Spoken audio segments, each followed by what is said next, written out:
Hello guys, sa araw na ito ating pag-uusapan kung ano ang mga requirements for ads for Reels on Facebook.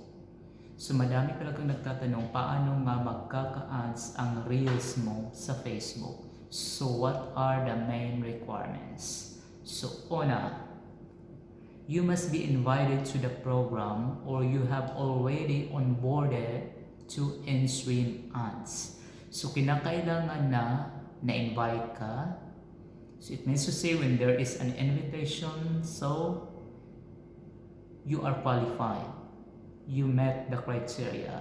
Or else, you are already onboarded on in-stream ads. So it is automatic.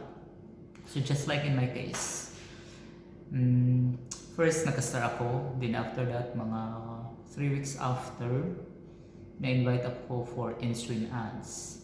So yun ang nangyayari guys. In-stream ads din minsan nagpa-pop in na din si ads on Reels. But be sure that you are uploading the videos every day. Every day ka talagang dapat mag-a-upload ng mga contents mo na nag-meet sa criteria ni Meta. Kasi nga, pag hindi ka nakamit sa criteria ni Meta, hindi naman siya lalagyan ng ads. So it means to say it's not eligible for monetization. So ganun lang kasimple guys, by simply following what are those requirements given by Meta to us, digital creators.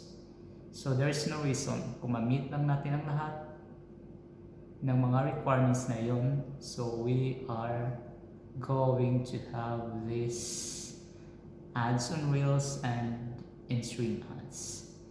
So yun guys, so you must be on a page. Kung naka-page ka, that's okay as long as you met the requirements.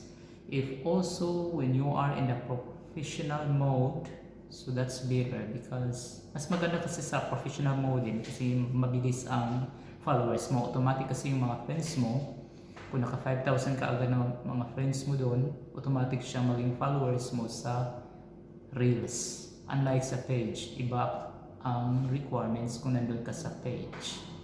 So yun guys, thank you so much for watching to this video. This is just a very short video. I hope you will follow and I hope that